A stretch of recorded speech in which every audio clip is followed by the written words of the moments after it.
ना जितने भी लोग स्पेशली हमारे कश्मीर के जो जब इमरान खान ने अपने कश्मीर का झंडा हाथ में नहीं पकड़ा था वो वजीर आज़म था। और वजीर आज़म के कुछ प्रोटोकॉल्स होते हैं, वो किसी दूसरे मुल्क के झंडे को हाथ में नहीं पकड़ सकता, ठीक है जी।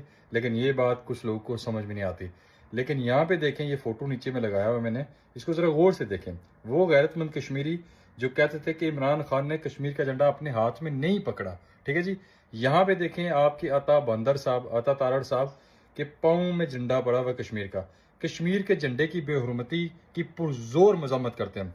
ये बेगैरत टोला है, इन्हें कोई फिक्र नहीं है कश्मीर की। ये मानते ही नहीं है ना कश्मीर को ना कश्मीर के झंडे को, बल्कि ये कहते हैं कि कश्मीर इनका है और ये झंडा जो है ये अल्लाह माफ करे फजूल है। तो अब इस बेहुरमती पे नून लीग वाले जो इनको सपोर्ट करते हैं, इनको क्या कहेंगे जरा कमेंट में आके लिखें। वो कश्मीरी जिनका ताल्लुक नून लीग से है, इस पे क्या कहेंगे, उनकी इस पे क्या राय है, क्या सफाई देंगे। मुझे पता है कि वो कहेंगे नहीं जी ये वो मंतके देंगे।